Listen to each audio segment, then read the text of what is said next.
Sunday Night Football, folks. Sunday Night Football. Chargers at the Steelers. It's going to be an intense game, guys. It is.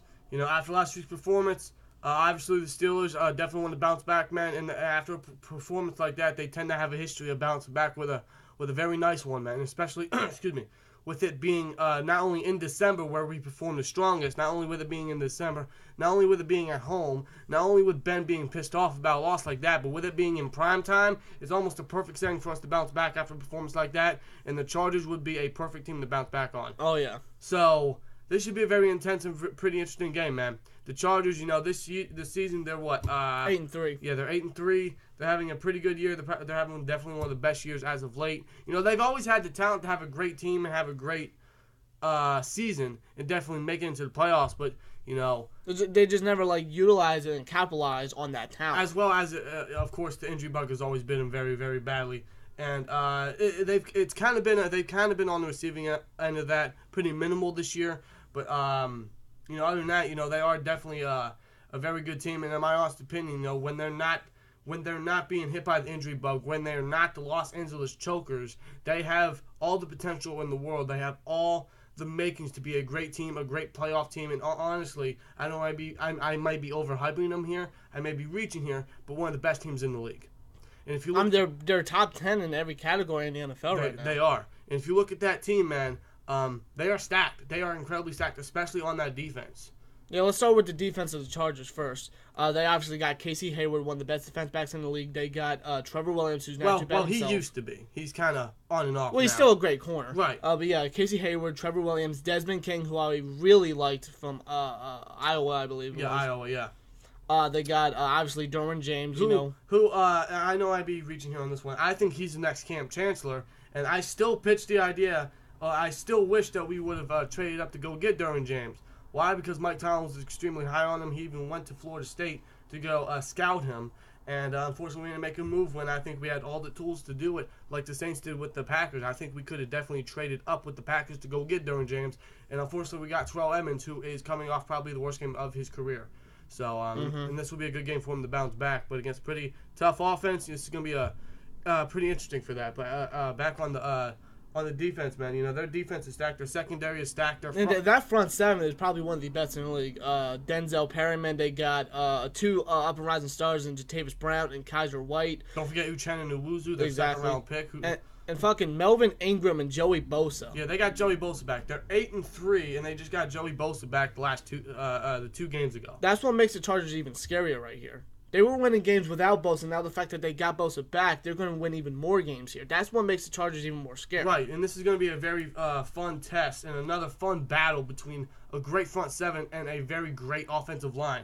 And whoever's starting at right tackle, whether it's Feeler or a Okorafor, who, by the way, unless Gilbert comes back, but we're not sure about that yet. Right, but either way, either if it's Feeler, Okorafor, or Gilbert. By the way, Okorafor was definitely one of the brighter spots of last week. He had a very good game for his first career start. He going against Von Miller? Yeah. He did very, very good for most of the game. Right. Granted, Von Miller was double teamed, but when he had him one-on-one, he definitely held his own very well. Mm-hmm. So if he's going to start again this week and against Joey Bosa, that's going to be another good test for him. And that really goes to show you how great Mike Munchak continues to be. Exactly. And he really deserves an extension. But obviously, that's another story for another day. That's another video for another day. But yeah, I mean, that front seven, that secondary is very stacked. They probably have one of the more stacked, one of the more talented. A lot of youth, a lot of strength, a lot of speed, a lot of aggression, a lot of power. It is a great defense. Exactly. A lot of youth. It's very stacked. It's very powerful. This is going to be a fun test between our great offense and that great defense. So this should be one of the more exciting Sunday Night Football games of the year, man. And as for that offense, Phillip Rivers is having a great year. Melvin Gordon, he's having a great year, but I hear he is. Correct me if I'm wrong. I believe he is week to week. Yeah, I think he's got a MCL sprain, which is not good for their running game. But they do have Austin Eckler, who's a very good backup running back in himself. So I think they'll be fine in the running game, right? Even with Gordon out. Right. However, I do see Eckler merely as a backup where he belongs. But him as a starter, we'll see what happens. Yeah. But he's definitely a guy we have to watch out for because he's a very versatile, very explosive player himself. So, obviously, the receiving core is pretty stacked as well. Mike Williams is a phenomenal red zone threat. Got to watch out for him. I believe he has 7 touchdowns on the year. Yeah. God damn. He's a massive red zone threat. Obviously, their best receiver, Keenan Allen, who's arguably one of the best receivers in the league. When healthy. And Tyler Williams is a good slot guy as well. Obviously, they still got Antonio Gates. Travis Benjamin, he's a good backup. Their entire team is stacked, man, and their offensive line is upgraded a little bit. Their entire team is stacked, man. This is gonna be a fun test for the Steelers. It is, and this is why I said, excuse me. This is why I said that this is gonna be a great game for us to bounce back on because a loss like that and coming back home in December in prime time with a pissed off Ben, it's a perfect setting to bounce back nicely. And the Chargers is one of those teams where it's just perfect. It's really, because the past 2 games, I understand they may be road games and it may be trap games. But, these past 2 games, the Steelers have performed pretty odd. So especially the offense. The yes. defense has done what they could because with missed opportunities and mistakes that the offense have done, the defense kept getting back on the field and they were already tired from the last time they were on. Right. So the defense was able to do so much. Right. So the defense overall has done okay the last 2 games, but the offense hasn't really done too good. Right, and against a defense like the Chargers, this is the perfect game to bounce back on. And speaking of the Steelers offense, I think the main thing that we really have to utilize and a key to win this game is to utilize that rushing game. Yes. The past 2 games, we have not done that. Yeah, because I believe last week Ben threw it, 60 times? Or something similar to that. Probably close to that, but he threw the ball so many freaking times that we kind of abandoned the running game just a little bit. And I've noticed that with the offense lately, and not only the offense, but Ben, of course, because they get too one-dimensional, they get too pass-heavy, and it hurts the rushing game and the offense and the defense. It just brings down everything altogether. That's why a very nice, balanced offense really helps this offense flow out, like I had when we had that a 6-game winning streak. Exactly. We had a very nice balance and very smooth and very good established offense. So if we can continue and get back onto that, and this game will be perfect to do that. Exactly. Then I think this entire team continually can definitely rise up again and establish another great win streak. Exactly. And like I said last week, I think last week was, I would never say a loss was it was good or needed, but this was a big wake up call. Especially at this time of year where we're heading into our strong suit in December. And looking back, that loss, honestly, I'll take that loss. Yeah, and looking back at it, it's best to lose now than later. Exactly. That's why I'll take the loss because it's best, like you said, it's best to get the loss out of the way so that we can continue and focus on our strong suit in December, in which we have definitely one of the toughest structure games, in which we have the Chargers, and then we have probably a massive trap against the Raiders, and then we have the Patriots, of course, which we know is never an easy task. Then we have the Saints, who could be arguably the best team in the league, and then we have the Bengals, and depending on our record, depending on where we sit in the standings, could be, although the Bengals suck this year, it could be a pretty important game, but depending on what happens to the games prior to that, we'll see what happens. Right, but going back onto the offense, the past 2 games they've been very imbalanced. So I think this game we gotta get back on track of that.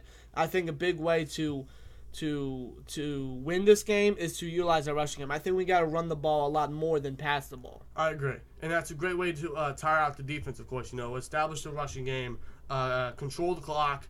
And definitely hit them where it hurts, and definitely in the passing game. Exactly. So, and that's kind of been our mentality, the Steelers' offense mentality, when we had a 6-game win streak, and it worked pretty well. It did. So hopefully we can get back on track to that mentality and that game plan because it was one of our best and one of the main reasons why we're on that great winning streak. So hopefully we get back to that, and I guess the Chargers would be a perfect team to do that. So. And as for the defense, they just got to be consistent with that pass rush. They've been consistent ever since we started that win streak, and they were even consistent a bit last week against the Broncos. That pass rush was still pretty good right there. I believe. Correct me if I'm wrong. I believe we do lead the league in sacks still. I believe so. Yeah. I believe with what I want to say 40. Correct me if I'm wrong. I haven't looked at the league rankings or the league leader stats or anything, but I do believe that we still lead the league in sacks. Our pass rush is still very effective. It is, and I think that's obviously the way to win this game for the defense because. Obviously, pass rush, you got to get to Phillip Rivers. You got to limit Phillip Rivers. You got to limit that rushing game. And if you do that and the offense starts to strike, I think we can get this dub, man. Exactly. It's not going to be – it's a lot easier said than done because the Chargers are not going to be an easy task. Nor in any way am I going to underestimate the Chargers. Oh, of course. The Chargers, many people could say that they are a lot worse or not a lot, or a little worse than what their record is. I kind of beg to differ. I feel like that they are very, very stacked, and like I said, when they're not getting hit by the injury bug, and when they're not the Los Angeles Chargers, I think they could be a very great team. And I agree with that. And they seem like the luck of the draw just hit this year. As of right now, so far. So obviously this would be another big win for the standings because we sit just above the Chargers, but if we lose to the Chargers, we could definitely fall below them, and we don't want that to happen. Exactly. So, and especially with the Patriots on the roll, and of course the Texans and the Chiefs, this would be a big win. It would be, and it's a much needed win if we want to get back to number 1 or 2 seed right there. Right, and to get back on track and everything with December coming, or with December almost arriving, and the playoffs coming here and everything. Exactly. So this would be a definitely great win, and so basically keys to win this game for the offense is protect Ben, limit the turnovers, utilize the rushing game, and don't give up any penalties. and obviously limit the mistakes. Yes. Limit the massive, because those mistakes really hurt us. Honestly, last week it shouldn't even been a game, because if some of those mistakes were limited, like the Xavier Grimble fumble or the Connor fumble or the overthrown on Juju, or James Washington dropping that easy touchdown, Or the bad interceptions. right? If any of those were limited, it wouldn't even been a game. So if we limit those against the Chargers, I think we can get this dub in the bag. And I agree. And the same thing, and going on with Connor, he's having a pretty off 2 straight games. So I think this would be a great way for him to get his mindset and get his Yeah, that's why I said we gotta utilize this rushing game right here. Right. We need to get back on track of that. right. And he's gonna be having nightmares about that fumble last week. It's gonna terrorize him throughout this entire week. So hopefully he can bounce back and put that all behind him and get a nice great win against the Chargers and get back on track heading into December, heading into probably the toughest stretch of games the rest of the season. Exactly. So anyway, As for the defense, continue the pass rush, keep the offense off the field, and do more man coverage. absolutely. And like you said, just pass rush. Yeah. Pass rush. Get to Rivers, limit, because that's how you beat Rivers. You limit him. You get to Rivers, you limit him, and you limit the rushing offense, and that will just definitely help the defense completely. Exactly. So anyway, guys, that's our preview. Give us your thoughts and opinions about the game in the comments below. Let's get this dub, man. Let's definitely bounce back after a pretty raw performance last week, and this is just the perfect setting. Absolutely. Sunday Night Football. Absolutely. And every time we have a performance like that, we always bounce back with a good one. And us in prime time, I'm very confident. And in the month of December, hell yeah. Exactly. Hell yeah. And the thing about it is that every time we have a bad performance, we bounce back against a good team, and the Chargers are a good team. So I'm very confident about this, man. It's in the Steelers' blood. It's in their history. It's in their resume, basically. Pretty much. So, I'm very confident about this game. It should be a pretty interesting game. One of the better Sunday Night Football games. Definitely waiting to happen. So it should be fun. Let's get this dub, man. And let's advance to, what's our record? 7-3-1. So let's advance to 8-3-1. Absolutely, man. So let's just get what the hell? Let's just get this dub, bro. Like, comment, subscribe. We'll see you later. Peace!